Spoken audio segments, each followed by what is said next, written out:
quarta-feira, recomeça com além dos 3 times que você acostumou a acompanhar, nós vamos ter mais 2. E vai ter um time de meninas também. Vai ter, nesse time tem a Darleide, a Fabiana Bertotti, e tem a Priscila Bels. E no outro time de meninos, aí você pode chamar de meninos, tem o Demival Reis, o Josué de Castro e o Williams Costa Júnior, lembrando do nosso grupo, né, de Arautos do Rei.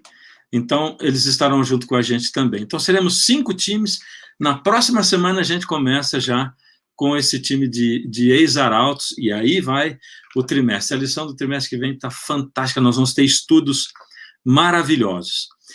Hoje, eu tenho um grupo também de convidados muito especial para apresentar para vocês. São colegas nossos, trabalham aqui com a gente na Paulistana, e eu quero apresentar para você o César Reis, César Nascimento, que estão aqui, e daqui a pouco deve chegar o Cidral, mas temos aqui o César, então um César ao cubo. Vocês podem abrir o microfone de vocês aí? Bem-vindos. Obrigado, pastor, pelo convite aí, e realmente hoje vai ser uma overdose de César, né? Hoje vai ter César para todo mundo aí. Obrigado pelo convite, de a gente poder participar desse término da lição do trimestre, em que aprendemos tantas coisas boas, tanta coisa importante. E nós estamos aqui hoje para relembrar alguns conceitos, algumas lições. Vai ser muito bom estar com vocês aí. Maravilha. E eu faço também do César, né? Aí as minhas palavras, eu faço do César as palavras do César, César Reis, as palavras do César Nascimento. Muito obrigado pelo convite, que alegria poder estar com vocês aí mais uma vez, recapitulando a lição. Que o Espírito Santo esteja com todos nós neste momento e que possamos aprender muitas lições, mas principalmente que possamos fazer parte dessa aliança maravilhosa. Ô, Nascimento, essa flor atrás de você aí é de verdade, é? Não é não. Se eu soubesse, não tinha perguntado. É só para combinar com a camisa. Mas tá bonito assim mesmo, viu? Eu não sei nem por que eu perguntei, né? Tá bonito do mesmo jeito. Pessoal, nós vamos começar o estudo da nossa lição da Escola Sabatina. Está terminando o trimestre. E hoje, a lição 13 é a vida na nova aliança. Então, a gente tem... bom, esse estudo foi fantástico, né? Eu acho que você concorda comigo, mas vamos deixar o blá, blá, blá, vou fazer uma oração e a gente vai entrar no estudo. Deus amado, muito obrigado, Senhor, por nos dar essa oportunidade de estudar a sua palavra, Senhor. Muito obrigado. Ela é profunda, maravilhosa, ilumina a vida da gente, que ela continue nos iluminando, Pai. Em nome de Jesus, amém. Amém. E aí, amigos, quem quer introduzir esse estudo para nós? Quem gostaria de introduzir esse estudo para nós?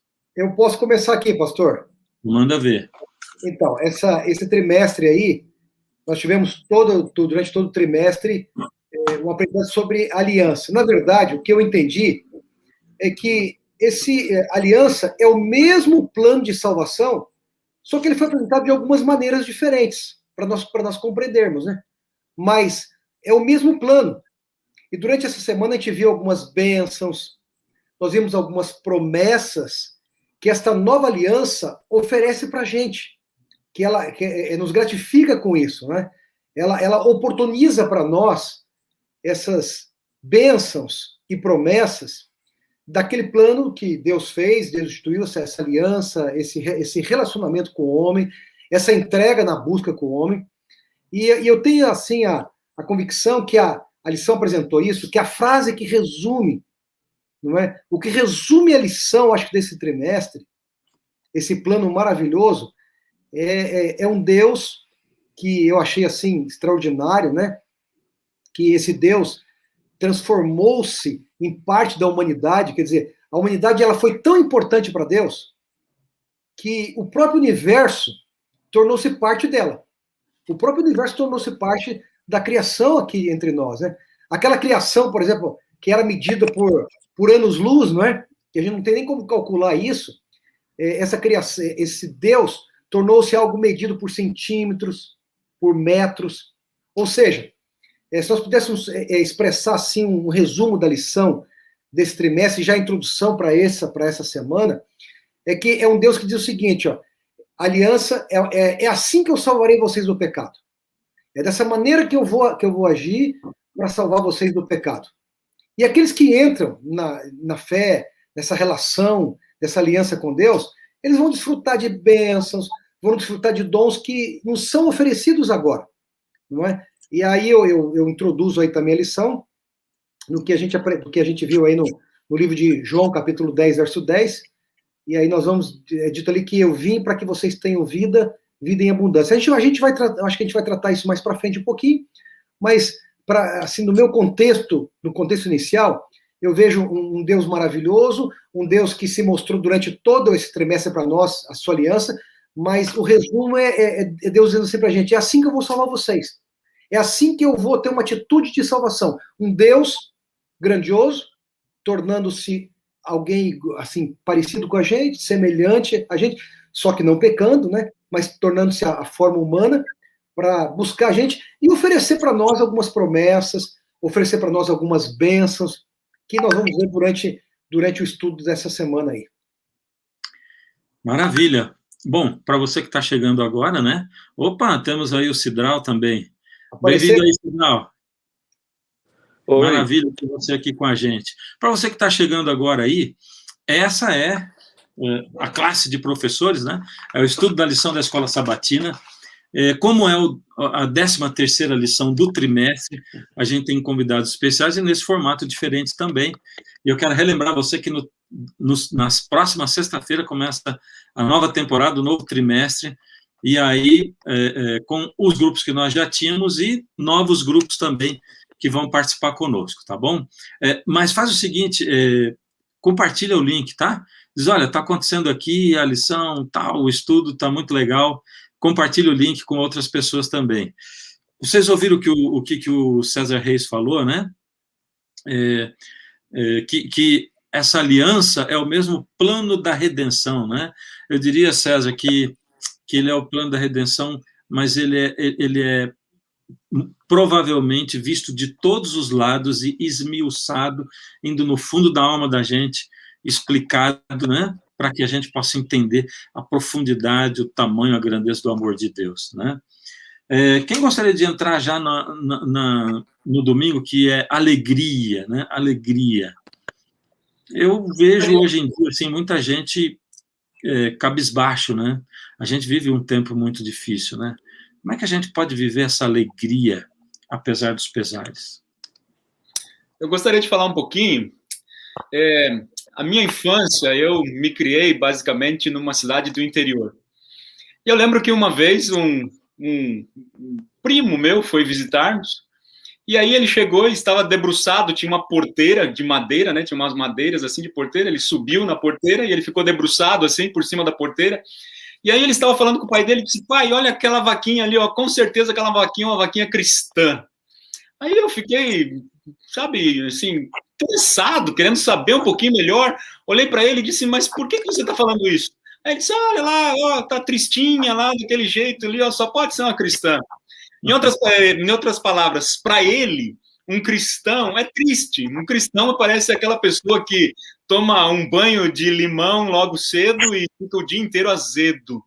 Mas nesta lição nós podemos ver que uma das recompensas, digamos assim, uma das bênçãos que nós recebemos já nessa vida por fazermos parte da aliança de Deus é a alegria.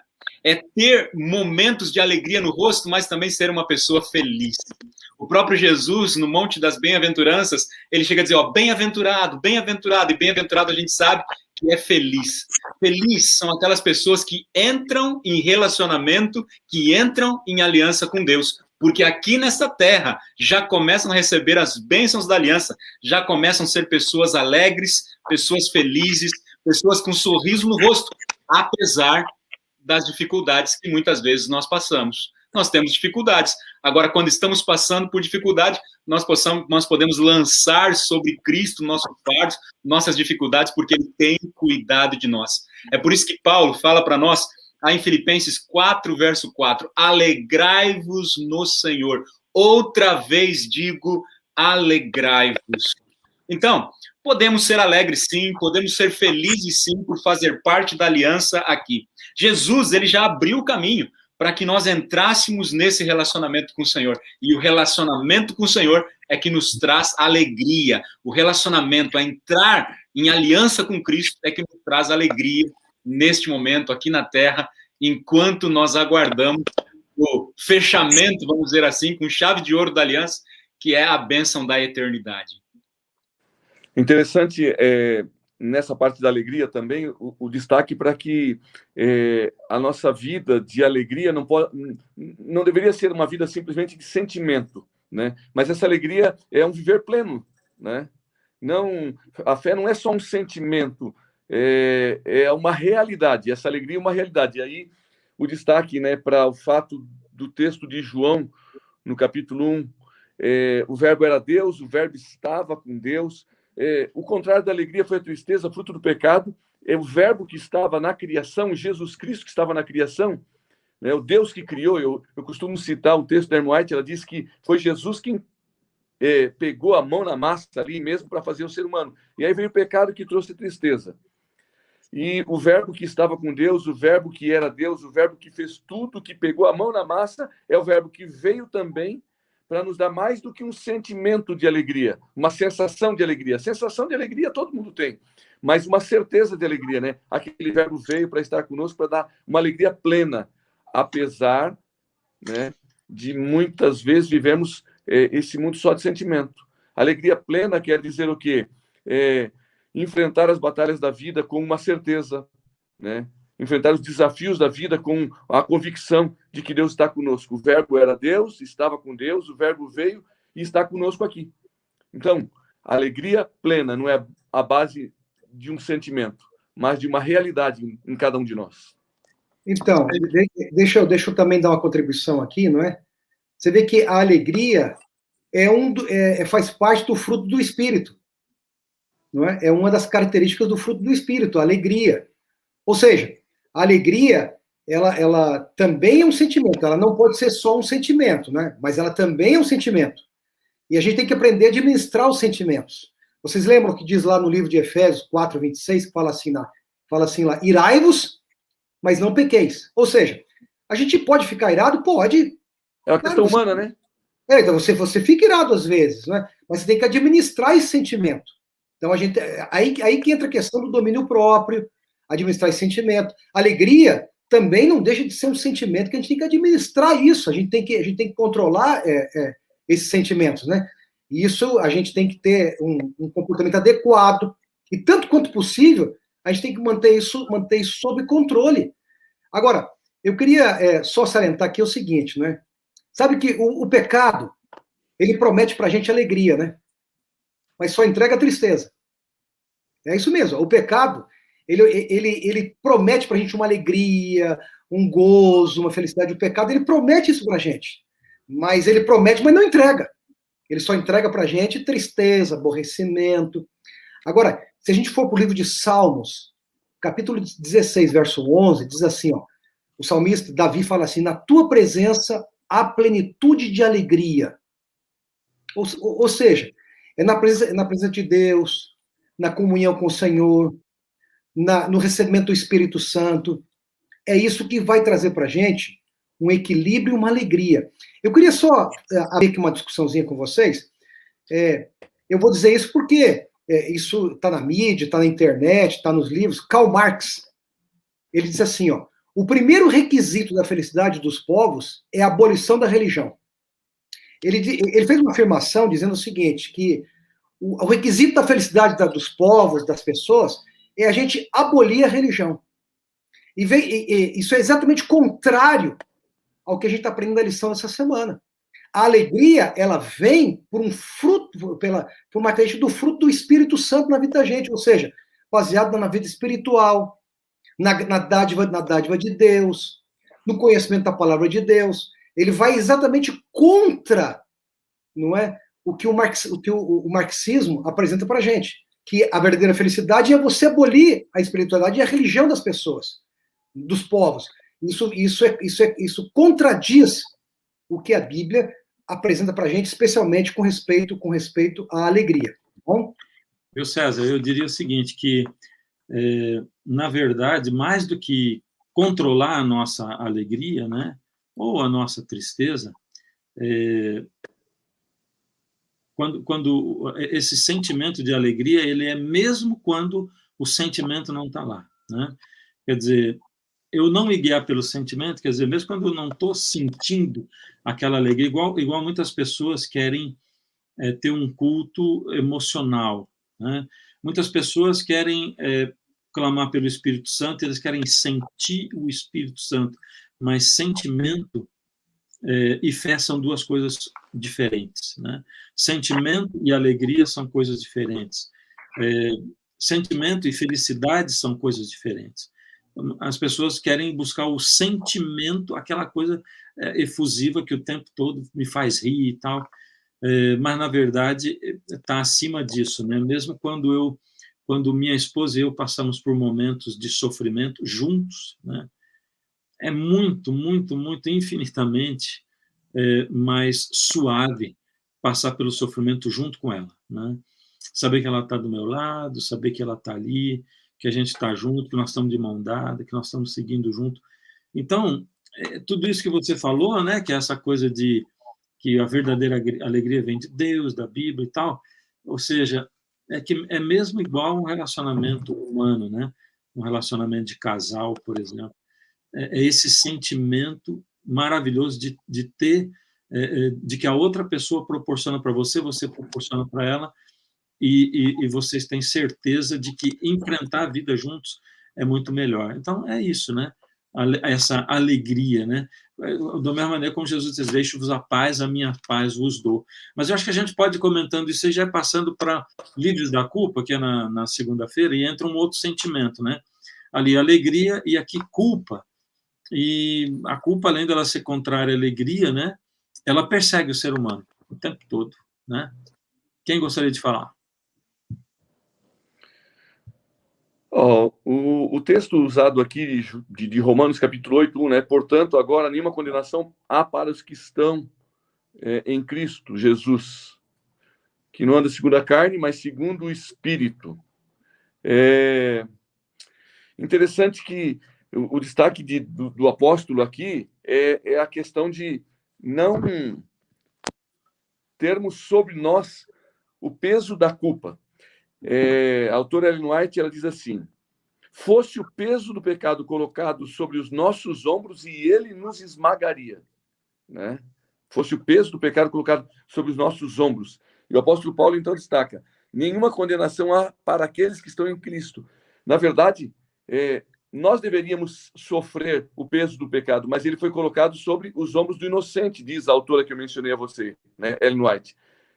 E por ter sido colocado sobre os ombros do inocente, é que nós podemos sentir o quê? Ou termos a certeza de que, se andamos com Cristo, se estamos em Cristo, não somos condenados e não temos esse peso. Portanto, não tem condenação sobre nós. Somos livres da culpa. Por quê? Porque o peso que deveria nos esmagar, esmagou alguém que decidiu tomar a nossa culpa e nos dar a libertação.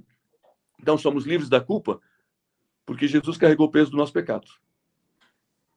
Na verdade, né, a culpa, ela é um fardo muito pesado para a gente, né? Esse sentimento de culpa. Quem de nós aqui não tem, às vezes, um sentimento de culpa, né? Alguma coisa que a gente fez errado, um sentimento que a gente carrega, ou alguém que... Você sabe que hoje o César Nascimento também é um gaúcho, assim como eu, né? E lá no Rio Grande do Sul, tem lá Vocês sentem culpa de ser gaúcho, não? Ainda não. Sim. Né? Lá no Rio Grande... Não, estamos em Cristo, nenhuma condenação. Sabe que lá no Rio Grande do Sul tem um programa de rádio. Lembra, Nascimento? Sala de Redação? Sim. É um programa que está há mais de 50 anos. E eles fizeram agora fizeram assim uma retrospectiva.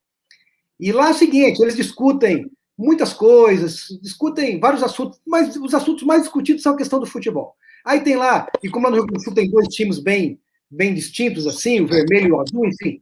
Aí mostrou hoje, na reportagem, que dois jornalistas lá discutiram, brigaram, mas brigaram feio lá no sala de redação. Isso todo mundo ficou sabendo, o Brasil ficou sabendo disso.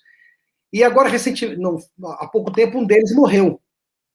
E aí, aquele que está vivo, né, que brigou, ele deu uma entrevista dizendo o seguinte, né, que ele gostaria de pedir desculpa para esse que morreu.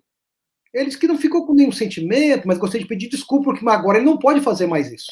Ele não pode mais pedir desculpa porque o camarada já morreu.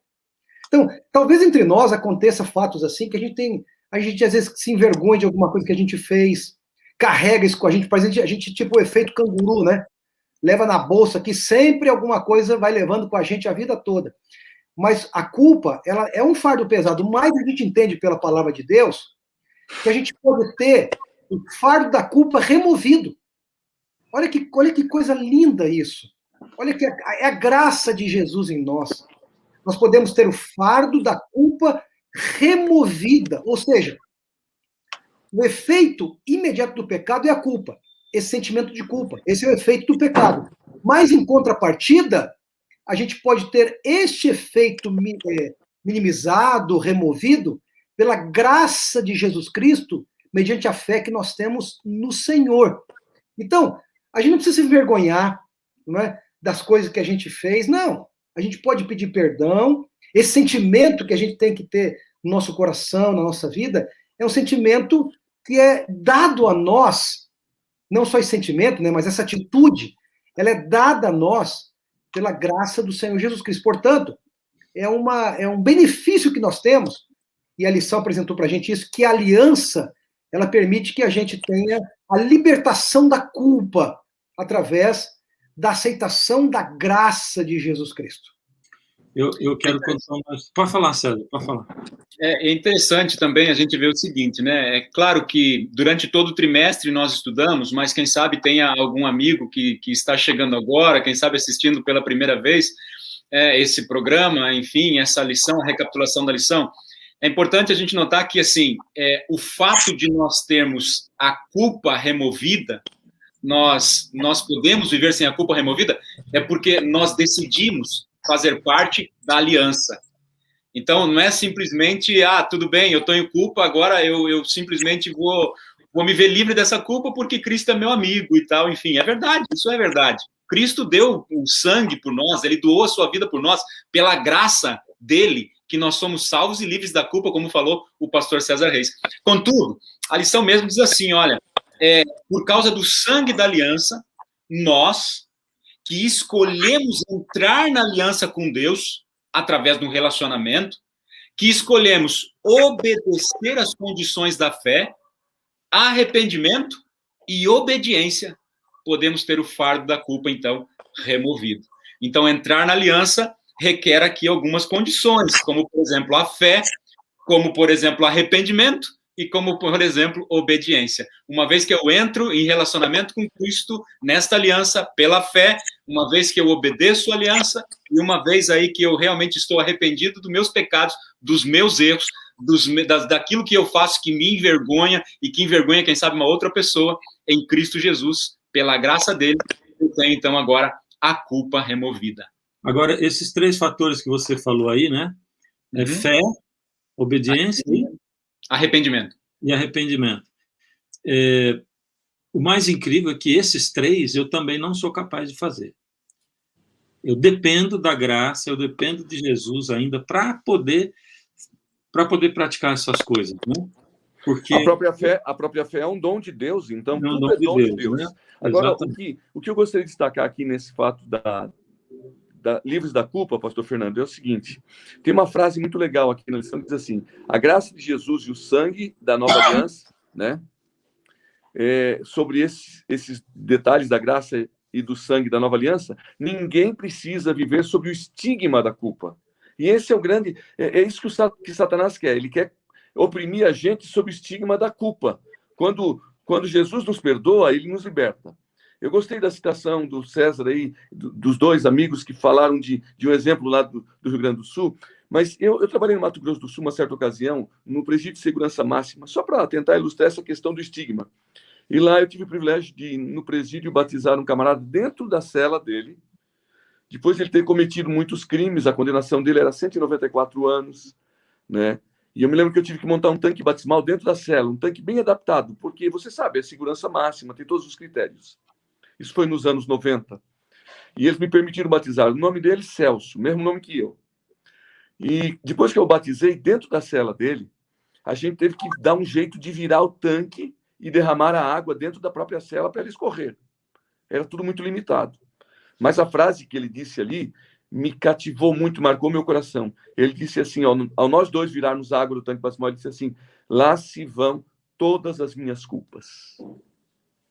Viver sem o estigma da culpa, por esse comentário que o pastor César mencionou. Por quê? Pela fé, pela graça, pela aliança. Sabe? É isso que o Evangelho quer nos dar, sabe? O Evangelho, ele quer nos dar a libertação do estigma da culpa. E Satanás quer nos dar o estigma e o peso para a gente não encontrar aquela primeira parte da lição, a alegria. Exatamente. Eu amei essa história que você contou, viu? Nossa, amei mesmo, né? Porque eu costumo dizer assim, né? Nós não podemos levar a culpa que Jesus já levou na cruz, né? Nós não podemos impor isso aí sobre nós. Agora, a gente precisa entender que nós precisamos dele, né? Precisamos do perdão, o que a gente não, o que não é muito fácil, né? Porque mesmo religiosos acabam achando que não dependem desse perdão, não dependem disso aí, quer dizer, eu não preciso me aproximar de Deus. Eu queria contar uma história minha também, né? Eu levei culpa durante mais ou menos uns 12 anos, né, por uma coisa que eu fiz. Eu estava cantando e pregando numa igreja e eu sempre detestei ser interrompido no meio, né? Porque o programa sempre tinha uma sequência, um negócio e tal, e isso já faz uns 20 anos que aconteceu, né? E aí, no meio, vieram entregar um bilhetinho para mim. E ali, para mim, o velho homem já subiu, né? E aí eu estava falando, peguei o bilhetinho, li, e estava lá um carro na garagem do vizinho. E aí eu disse assim, eu queria ler aqui uma placa, o carro tal, da placa tal, está atrapalhando a garagem do vizinho e o programa também. E a pessoa foi, tirou, e eu continuei o programa. E depois, no final, um amigo falou assim, rapaz, você não vai acreditar, mas tem uma senhora aí, né, que ela é da igreja e tal, e ela sempre convidou o marido para vir. O marido nunca veio. Hoje, ele veio pela primeira vez, e era o carro dele. Ele foi embora e não voltou mais, né?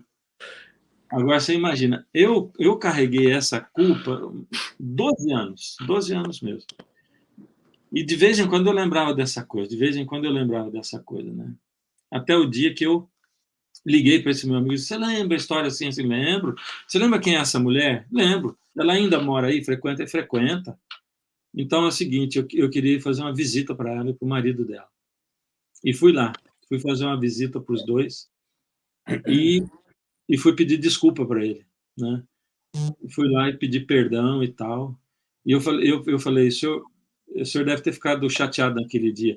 Não, não, pode falar a verdade. Eu fiquei muito chateado. E aí ele abriu o coração também, né? E aí eu pedi perdão para ele e tal. Eu disse, olha, né? Bom, pedi perdão. Disse, não tem nenhum motivo para eu ter feito aquilo. Eu estava errado, eu quero pedir perdão. Não, eu perdoo. Eu perdoo o senhor e, bom, elogiou a atitude e tal. E eu fiquei livre daquilo, né? Então, sabe, o pedir perdão, o entregar, lançar essa culpa sobre Jesus é importante também, né? É muito importante, porque aí eu digo que eu dependo dele, né? Eu reconheço o meu erro. Eu estou reconhecendo que eu errei. Eu estou me humilhando e estou dizendo, por favor, esse ato não em si mesmo ele não me dá mérito nenhum, mas ele me faz entender que o mérito de Jesus ele vem sobre mim. Daquilo lá em diante, nunca mais pensei nesse assunto, né?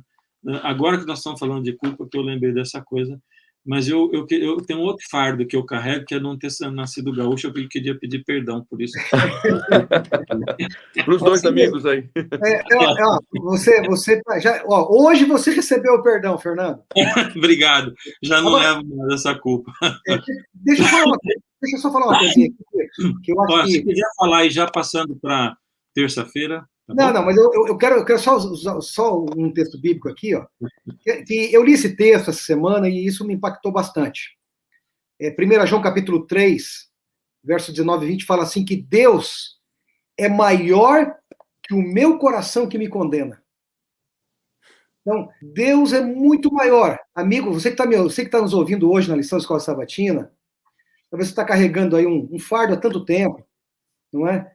Lembra o seguinte, Deus, segundo 1 João, capítulo 3, verso 19 e 20, Deus é muito maior que o seu coração que te condena. E você pode aprender com tudo que nós falamos aí, que os meus colegas falaram, que a graça de Jesus, e segundo diz o texto de Romanos 8:1, não é?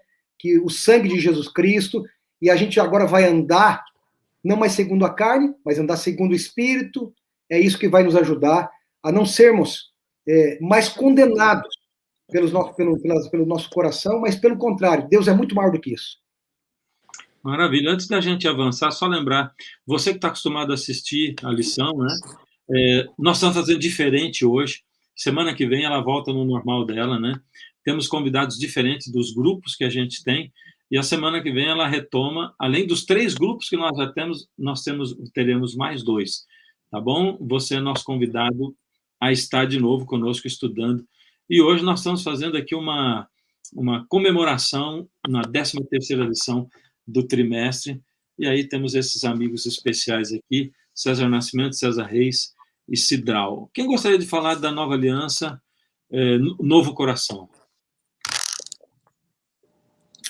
Eu acho interessante que a lição começa falando o seguinte, né, que o texto bíblico aqui falando o seguinte, ó, e assim, pela fé, está em Efésios capítulo 3, verso 17 a 19, e assim pela fé, que Cristo habite no coração de vocês, estando vocês enraizados e alicerçados em amor.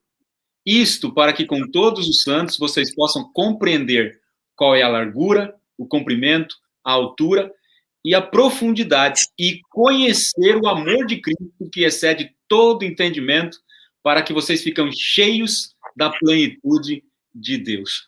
Aqui deixou bem claro para nós que o novo coração é possível a partir do momento em que Cristo começa a habitar no meu coração. Tem um texto lá de Apocalipse, capítulo 3, versículo 20, que um grande pregador aí até usa uma ilustração, eu gostaria de usar agora, que diz o seguinte, né? Eis que estou à porta e bato, Cristo falando, estou à porta e bato. Aquele que ouvir a minha voz e abrir a porta, eu entrarei em sua casa, serei com ele e ele comigo. E dizem alguns ali que é a porta do coração, também tem uma interpretação ali, em relação ao contexto histórico, mas acho interessante essa interpretação falando sobre o coração. Se Cristo está no coração batendo, é bom, porque ele está ali batendo. Mas se está batendo na porta, é sinal de que ele está do lado de fora. Mas quando Cristo entra no nosso coração, quando Cristo faz parte da nossa vida, quando Cristo habita em nós, então nós podemos cear com Cristo. E olha, talvez nos dias de hoje, o maior desejo que a gente tem é poder estar ceando com a família toda reunida, por conta desta Covid, coronavírus aí, a gente teve que ficar limitado, talvez não visitar as pessoas que nós amávamos, mas eu creio que este momento da refeição ali junto e tal, é um momento maravilhoso. Em outras palavras, demonstra relacionamento. Quando Cristo ali, ele fala que ele precisa estar lá, ó, habitando em nosso coração para nos dar um novo coração, é isso, é relacionamento, é estarmos juntos, é como cear. É o momento de tirar a máscara. Quando a gente está ceando, é isso que a gente faz. E é por isso que muitas vezes o vírus acaba circulando aí, né? É o tirar a máscara. É estirar a máscara que a gente faz na presença de Cristo, através do relacionamento com Cristo. É que a gente realmente tem um novo coração.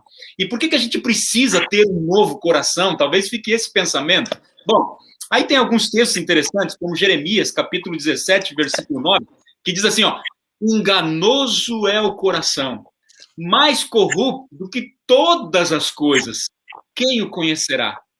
Paulo chega a dizer o seguinte, o bem que eu quero fazer eu não faço, mas o mal que eu não quero, Paulo disse, esse aí eu acabo fazendo. Esse é o nosso coração, é enganoso.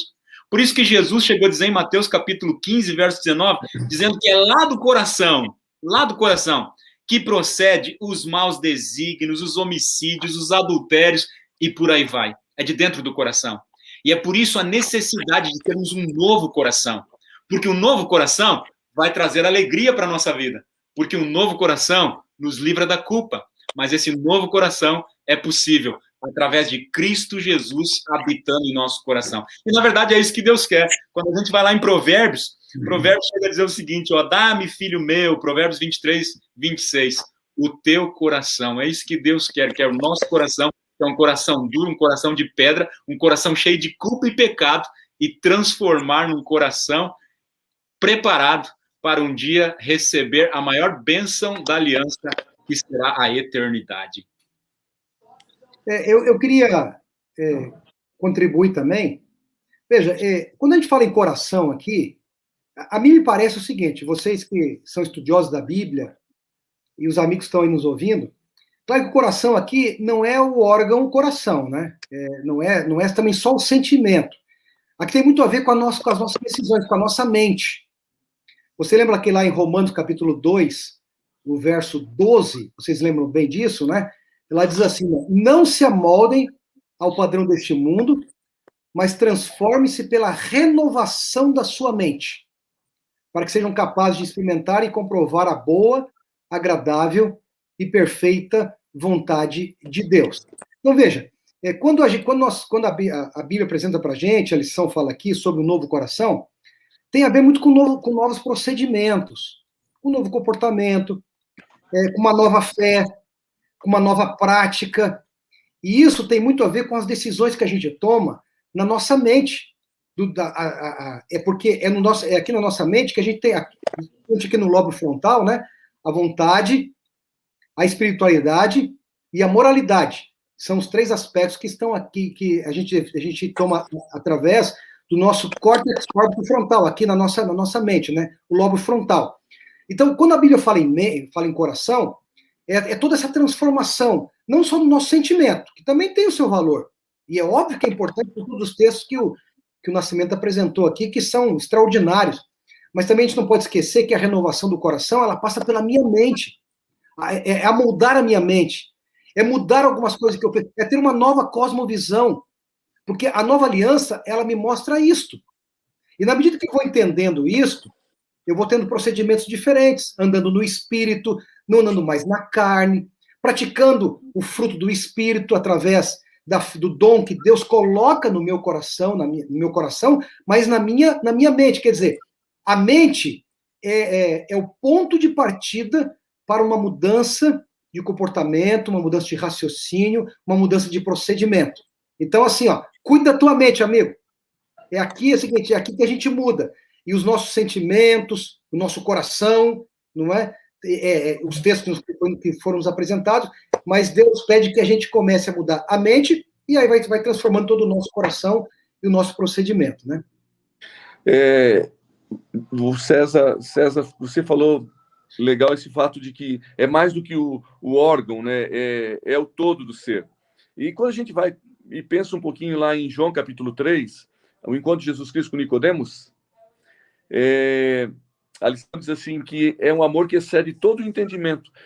Talvez incompreensível para toda a sociedade em que Nicodemos vivia. Aí Jesus Cristo disse assim para ele, se vos falei das coisas terrenas não creste, como creria nas coisas celestiais? Se ninguém foi ao céu, senão o que de lá desceu.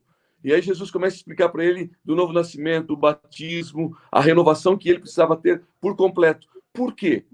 Um novo coração.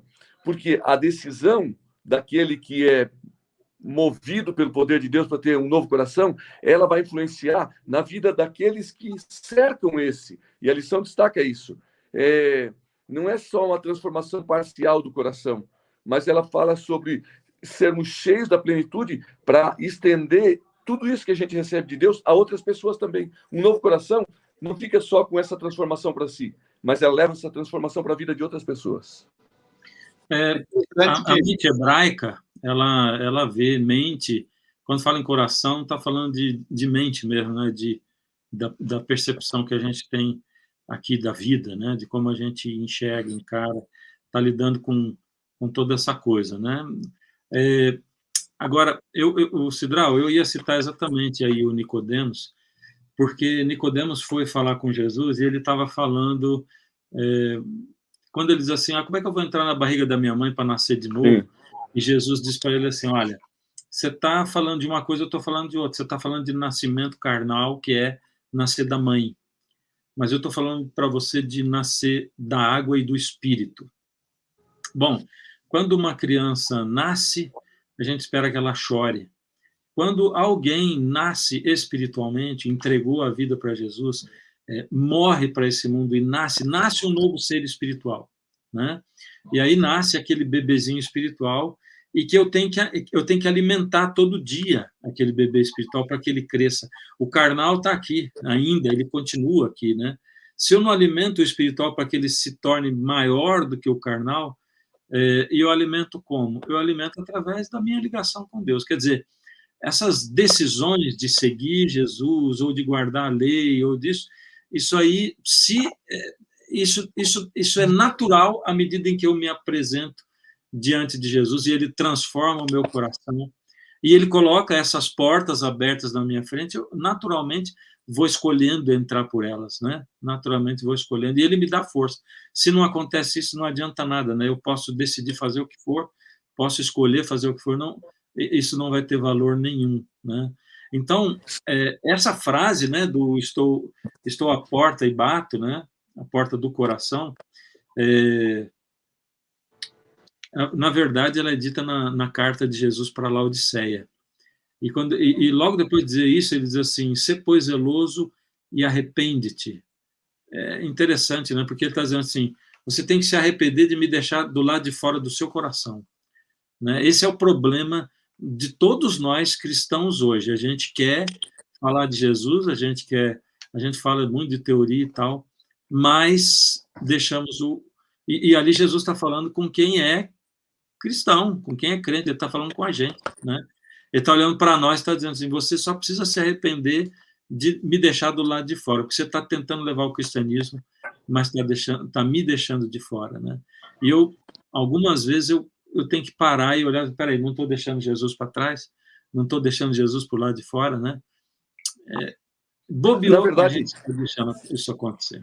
A única coisa que a gente pode dar para a nossa salvação é a nossa vontade, né? O resto tudo é com ele, né? Exatamente. E eu era um garoto que tinha mais ou menos uns 15 anos e tinha um amigo que fazia teologia. Ele vinha nas férias para a minha cidade, em Joinville, e eu admirava muito o Renato. Fazia teologia, ele é um grande pastor hoje, já quase aposentando. E eu dizia para ele, é interessante, às vezes eu não tenho vontade de fazer isso, fazer aquilo, ou ir na igreja. Aí o Renato disse assim, faz o seguinte, vai mesmo e faça mesmo sem vontade. Vai na igreja sem vontade, faça sem vontade. Às vezes você vai olhar a Bíblia e não vai dar nem vontade de ler, mas leia sem vontade, porque a única coisa que você pode dar para Deus é a sua vontade. Sabe, na minha juventude, adolescência, aquilo me fez um efeito. Hoje, eu sou um pastor, olho para o Renato e digo assim, aquilo que ele me falou, vai, à vontade, é a única coisa que a gente pode dar para Deus. E se a gente der a nossa vontade para Ele, Ele vai transformar. É Ele quem vai fazer, é Ele quem realiza o querer, né? o efetuar em nossa vida. É Ele quem vai fazer essa mudança no nosso coração, porque por nós mesmos não podemos. Olha, eu tenho a certeza que a maioria de nós não ama levar picada no braço, né? Não ama. Mas por que nós vamos... Quer dizer, por que eu fui lá tomar a vacina da Covid? Eu odeio picada no meu braço. Não gosto. Bom, mas por quê? Porque aquilo vai me proteger contra o vírus, então eu vou. Mas quando vai ler a Bíblia, a gente diz, não, eu não vou ser falso, né? Eu não estou com vontade. Você podia então dizer isso para a vacina, não tenho vontade, não vou lá não, né? Não adianta, né? Fala, César, te interrompi aí. Eu queria enfatizar também um outro lado da lição, porque eu enfatizei apenas um lado. Cristo precisa habitar no nosso coração, né? Coração, entenda-se aí, mente, enfim, mas Cristo quer habitar no nosso coração, essa é a realidade. E não só Cristo, mas também quando a gente vai em Jeremias 31 ou 33, que nós já vimos, inclusive, durante esse trimestre, ali fala que Cristo, que Deus, ele quer escrever, ele quer colocar as tábuas de pedra no nosso coração e quer escrever a sua lei em nossa mente. Então, Cristo e a sua lei, eles estão intimamente ligados. E o texto que a gente acabou de ler também, lá no começo, lá, que Efésios capítulo 3, diz que tudo isso precisa estar alicerçado no amor. amor. E amor, a gente sabe aí, quem está apaixonado desenha coraçãozinho para tudo que é lado, coraçãozinho parece que faz parte aí do amor. E eu acho interessante, vocês citaram aí, foi citado Nicodemos, e eu gostaria de citar o discípulo de Jesus, conhecido como João, que também foi conhecido como discípulo amado. Nem sempre este foi aí a forma que ele era conhecido. Na verdade, João era conhecido, ficou conhecido como filho do trovão. Um dia eles estavam indo em algumas aldeias, em algumas cidades, diz que tinha uma aldeia de samaritanos. E os samaritanos não quiseram receber a Cristo. Então, naquele momento, João olha para Cristo e diz: Senhor, vamos mandar descer fogo do céu e consumir a todos que estão aqui. Jesus olha e diz para ele: meu amigo, você não sabe nem de que espírito você é. Eu não vim para destruir. Jesus diz assim: eu vim para salvar. E a proximidade de João com Jesus, a gente começa a ver depois quando ele começa a escrever não só o seu evangelho, mas quando ele começa a escrever as suas cartas. Como, por exemplo, 1 João, capítulo 4, versículo 7, que ele diz assim: amados, filhinhos, melhor dizendo, filhinhos, amemo-nos uns aos outros, porque o amor procede de Deus. E aquele que ama, ele diz, é nascido de Deus. E aí ele diz, aquele que não ama, verso 8, não conhece a Deus, porque Deus é amor. Eu acho interessante porque quando nós colocamos Cristo e a sua lei em nosso coração, ou na nossa mente, a nossa vida começa a ser transformada. E quando a gente faz isso em amor, nós vamos começar a amar não somente a Deus, mas vamos amar o próximo também. E a nossa vida vai ser uma vida diferente. Ou seja, nós podemos ser transformados como o filho do trovão no discípulo do amor. Talvez esteja falando para algum filho do trovão aí, para aqueles que são irados, talvez tenha aquele sangue ali de italiano, bravo demais. Deixa Jesus habitar no teu coração, na tua mente, na tua vida. Deixa aí a lei de Deus aí, de alguma forma, imprimir nos seus pensamentos e faça isso alicerçado no amor, que eu tenho certeza que a transformação verdadeira vai acontecer. E essa transformação verdadeira vai fazer-nos um dia, quem sabe, de receber a maior de todas as recompensas da aliança, que eu já falei aqui, a vida eterna. Amém. A gente podia passar aqui para a vida eterna, né? Quarta-feira, e depois a missão. Então, antes de passar, eu só queria citar um texto bíblico. Eu acho que ficou bem claro para a gente, mas ó, Hebreus 8:10, ele diz assim, ó, esta é a aliança que farei com a comunidade de Israel depois daqueles dias, declara o Senhor. Eu porei minhas leis em suas mentes e escrevereis em seus corações.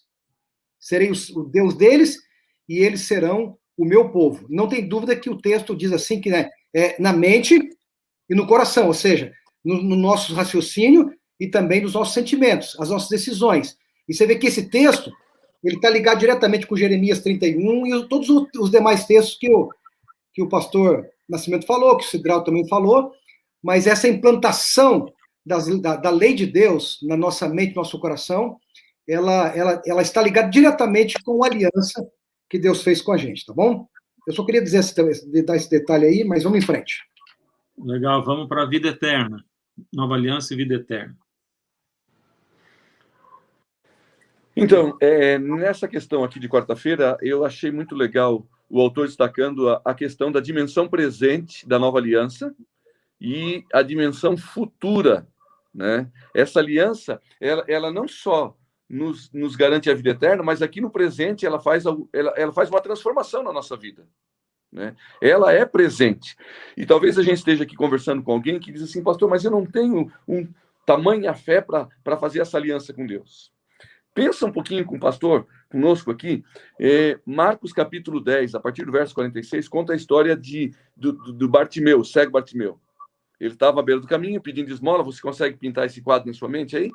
E aí, uma multidão caminhando, era os últimos dias do ministério de Jesus, e todo mundo gritando. Eu vejo alguns historiadores dizendo que tinham pessoas subindo nos muros, nas árvores, para ver Jesus passando, ele ia em direção a Jerusalém. De repente, um cara começa a gritar, filho de Davi, tem misericórdia de mim.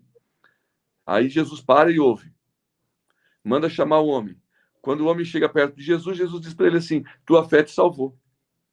Quando a gente olha para a vida de Bartimeu, ele tinha, na verdade, uma vida podre. Uma vida, comumente falando, longe de Deus. Ele estava corrompido com seus pecados. Aí Jesus diz para ele, tua fé te salvou. Deixa eu te fazer uma pergunta. De que tamanho era a fé de Bartimeu para salvar ele? Não interessa o tamanho da fé de Bartimeu. Interessa o tamanho da aliança de Jesus Cristo. Ele veio morrer pelos pecadores.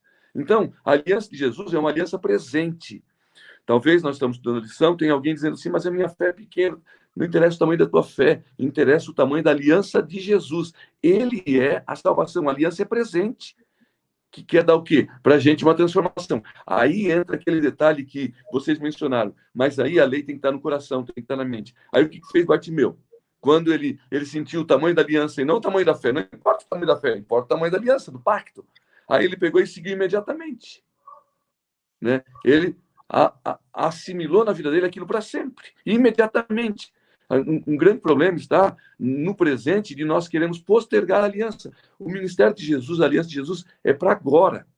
E aí o futuro está garantido. Aí tem uma dimensão futura, que é o quê? A vida eterna. Mas a vida do céu começa aqui na terra, é agora, é presente. Se você sente um pouquinho fraco na fé, como muitas vezes a gente diz, a oração não passa do teto, eu queria destacar isso. A nova aliança, ela é muito maior do que a sua fé. Mas o pequeno grão de mostarda que é a sua fé, na mão de Jesus Cristo, com essa grande aliança, ele pode fazer um pacto agora para a tua vida e te dar uma certeza futura de vida eterna.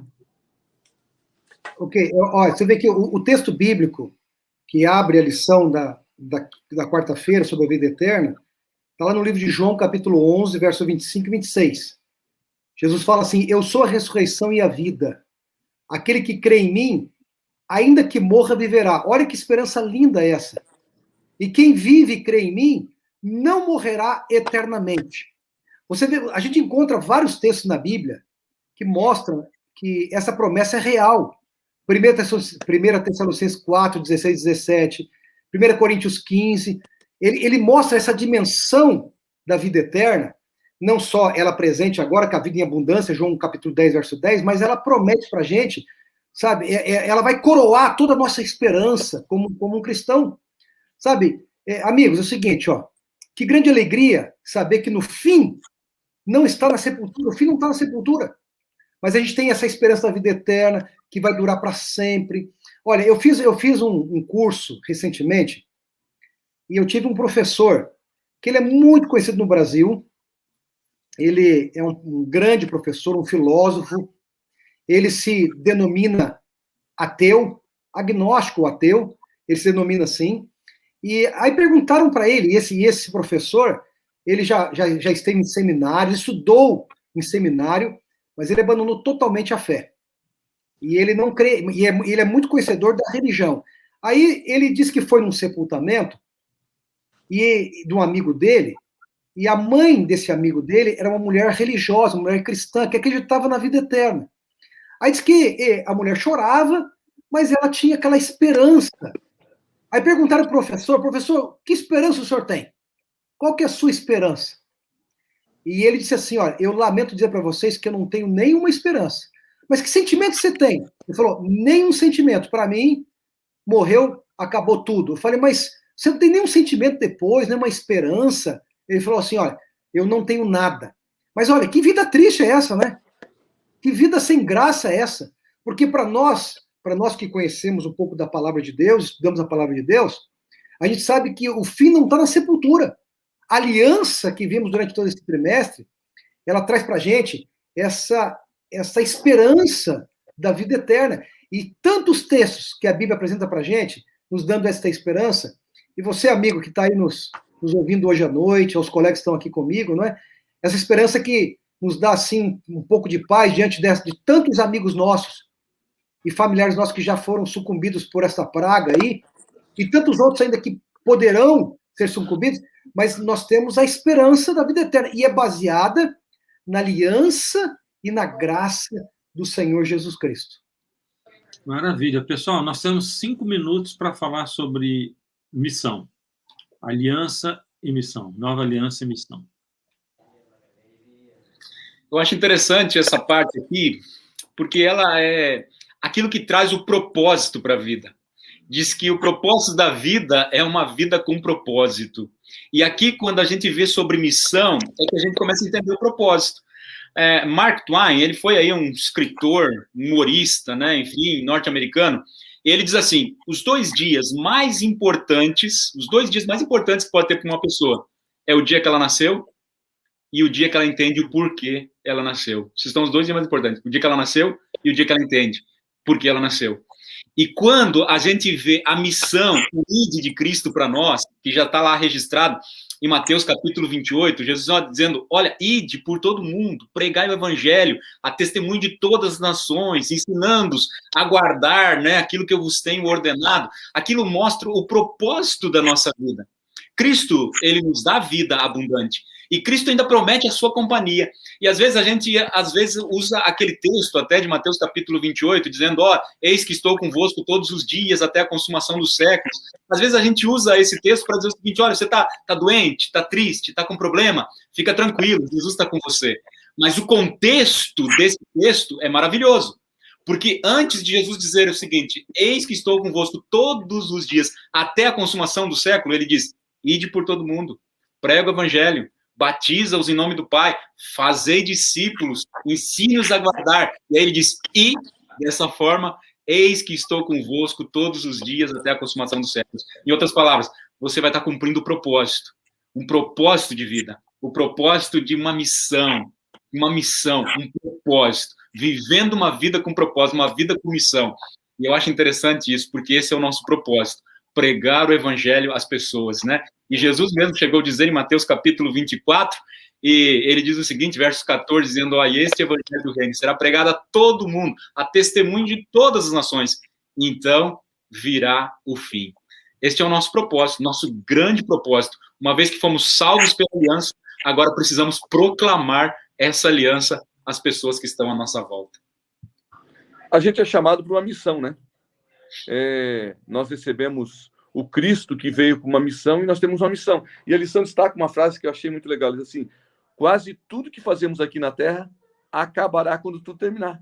Vai acabar. Mas se a gente viver uma vida com propósito, como disse o César, nós vamos levar outras pessoas para onde? Para o reino dos céus. Elas vão conosco, nós vamos juntos, né? Então, a pregação do evangelho produzirá o quê? Um resultado para a eternidade na vida de outras pessoas. Essa é a grande missão. Nós recebemos a aliança, descobrimos essa salvação, e agora a aliança e a missão é levar essa aliança para outras pessoas, para que elas estejam no reino dos céus, porque a gente esteja junto, né? Vamos despovoar o inferno e povoar o reino dos céus, né? É isso aí. Eu quero também dar aqui a minha contribuição. Veja, nós durante a semana a gente passou aqui, nós não podemos nos aquietar depois de a gente receber alegria, depois de a gente ser liberto da culpa, depois de a gente ter um novo coração e a esperança da vida eterna, a gente não pode se aquietar. A gente tem que ter sentido da vida, a gente tem que se movimentar. A gente tem que sair para ver desse lado neutro que a gente às vezes tem, não é? O neutrão, né? Fica neutro para tudo. A gente tem que sair dessa inércia, dessa zona de conforto, e Jesus nos desafiou com esta missão. Agora, é interessante a gente observar que Mateus 28, quando a gente vê ali a grande comissão, ele diz assim, portanto, vão e façam discípulos. No original, diz o seguinte, portanto, vão indo. É na medida da vida. Não é você agora eu vou sair para fazer tudo. Não. Na medida que você vai vivendo, na medida que você vai recebendo alegria, na medida que você vai recebendo a libertação da culpa, na medida que você vai tendo um novo coração, uma nova mente, na medida que você vai tendo a esperança da vida eterna, aí nesta medida, você então vai ensinando, você vai vivendo, você vai fazendo discípulos. E digo para você, amigo, quem ensina, aprende. Quem ensina, aprende. Se você quer aprender, não é? Sai da zona de conforto, seja desafiado, ensine alguém, viva essa experiência, procure fazer discípulos na tua jornada cristã e você vai ser o maior beneficiado. E eu compartilho da ideia, eu ia ler esse texto também, pastor Cidral, não é? Quando você leu aí, quase tudo que a gente faz nessa vida aqui, ela vai terminar. E isso é fantástico, porque tudo vai terminar. Mas o trabalho que a gente faz aqui para apresentar Jesus às pessoas, este vai ser duradouro. Vai ser duradouro. Portanto, na medida que você está indo, que você faça discípulo, que você ensine, e como resultado de tudo isso, Deus nos dá o privilégio de nós, pastores, apresentarmos as pessoas sendo batizando em nome do Pai, do Filho e do Espírito Santo. Portanto, vamos viver com alegria, vamos ficar livre da culpa, vamos viver na esperança de um coração novo, de uma mente nova, e vamos viver a expectativa da vida eterna. Pastor, para encerrar, mas aqui tem um texto bíblico que eu gostaria de ler. Uma vez que nós agora fazemos parte da aliança, 1 Pedro, capítulo 2, verso 9, diz o seguinte: agora você faz parte da aliança, então você é raça eleita, você é nação santa, você é sacerdócio real. E aí vem o objetivo agora, vem o propósito, a fim de proclamardes as virtudes daquele que vos chamou das trevas para a sua maravilhosa luz. Amém. Amém. Amém. Bom, é o seguinte, o nosso tempo acabou, né? Eu queria também, assim como vocês falaram, quero dar a minha participação. Essa missão, ela é de Deus, eles nos chamam para participar dessa missão, né? Nós temos esse privilégio. Como o César falou, eu tenho notado que fazer apelo para o pessoal participar da missão não adianta muito, que se não tiver no coração da pessoa, se Jesus não tiver lá dentro, não vai transbordar. Não adianta, né? Então, o que eu diria assim, quando eu não estou sentindo vontade da missão, é porque está alguma coisa errada acontecendo entre o meu relacionamento, no relacionamento meu com Jesus, né? E se por acaso você sentir isso também, toma isso como um termômetro para você, né? Se você não tem prazer, não sente um desejo, uma vontade assim, é porque está acontecendo alguma coisa errada. Você precisa olhar mais para Jesus, voltar mais para Jesus. E a outra coisa que eu lembro quando eu penso em missão é que algumas pessoas, eu vou dizer assim, que eu acho que também não tem Jesus no coração, mas tem uma missão própria, né? Exageram no sentido de... tem uma historinha bem antiga, uma piadinha, né, dos escoteiros que estavam na reunião lá e o chefe diz assim: Marquinho, fez a boa ação do dia? Fiz. O que você fez? Eu ajudei a velhinha a atravessar a rua. Joãozinho, fez a boa ação do dia? Fiz. O que você fez? Eu ajudei a velhinha a atravessar a rua. Paulinho, fez a mesma coisa, ajudei a velhinha a atravessar a rua. Disse, mas 3 para ajudar a velhinha a atravessar a rua, dizendo, mas é porque ela não queria. Então, acho que a gente exagera nesse sentido, né? Porque o Noé ficou lá convidando o pessoal, mas não obrigou ninguém a entrar na arca, né? Ele podia ter dito, quer ver, esse pessoal vai se arrepender depois, vamos lá, dá uma paulada na cabeça desse povo e traz aqui para dentro. Vamos trazendo todo mundo que a gente conseguir dar uma anestesia, traz aqui para dentro. Então, às vezes, a gente corre esse risco, sabe? Na missão de Deus, Deus é o Deus da liberdade. Então, eu ofereço, eu falo, eu estou disponível, mas a pessoa tem que escolher participar ou não, né? E a gente tem que entender. Eu não posso, eu não converto ninguém, por isso, quando eu estou tentando converter o outro, tem alguma coisa errada também, porque quem converte é o Espírito. Eu só posso ser instrumento e comunicar aquilo, e a maneira mais forte de eu poder comunicar essa aliança, a missão, a maneira mais eficaz de cumprir essa missão é vivendo, né? Viver fala muito, muito, muito mais alto do que aquilo que a gente fala. Quando a gente pensa, por exemplo, na Madre Teresa de Calcutá, a gente pensa mais em quem ela foi do que no que ela falou, né? E assim as pessoas vão pensar de nós também. Quem nós somos, mais do que o que nós falamos. Amigos, muito... Tem tempo, não? Tem um tempinho aí, não? Só um texto... Mais ou menos 2 segundos, pode falar. Um texto que eu gostaria de ler no Caminho a Cristo, Caminho a Cristo. A escritora diz assim: Jesus deseja falar ao coração daquelas pessoas que ainda não o conhecem. Talvez elas não leiam a Bíblia ou não ouçam a voz que fala através de suas páginas. Não veem o amor de Deus revelado em suas obras. Mas se você for um verdadeiro representante de Jesus, é possível que, por seu intermédio, elas sejam levadas a ter um vislumbre de sua bondade e sejam atraídas para amá-lo e para servi-lo. Amém, amém. Eu estou aqui, eu estou olhando para baixo, mas é porque eu estou aqui de olho nas redes sociais também, nas pessoas que estão nos acompanhando. Então, eu vou pedir para o Cidral. Cidral, ora conosco, por favor, para a gente terminar. Quero agradecer vocês. A ligação com o César Reis caiu, mas ele já está voltando. Eu vou pedir para o Cidral orar conosco, por favor. Vamos orar, então? Obrigado, Deus, porque tu tomou a iniciativa de nos salvar, de fazer uma aliança, nos buscar, e nós queremos fazer esse pacto, estarmos na tua aliança, e que tu possa encher o nosso coração, para que a gente possa falar de ti a outras pessoas e um dia vivermos eternamente, Senhor. Quero te pedir aqui, junto com os nossos amigos, a bênção sobre aqueles que passam por momentos difíceis, especialmente nesse momento de pandemia, que o teu Espírito possa estar sobre essa terra e nos dar a força para vencermos esse momento. Em nome de Jesus. Amém. Amém. Amém. Semana que vem nós nos encontramos aqui novamente nessa mesmo canal, nesse mesmo horário, né? Pelo Facebook, pelo YouTube, e começando o novo trimestre, né? Eu estou aqui com a lição do novo trimestre, fantástica, né? Que fala para a gente sobre descanso em Cristo. Eu nunca pensei que eu ia aprender tanta coisa maravilhosa com esse tema do descanso. Tá maravilhosa, tá bom? Você é nosso convidado especial. Obrigado, amigos. Deus abençoe a todos, viu? E um feliz sábado para todo mundo. Feliz sábado. Bom sábado. Bom sábado.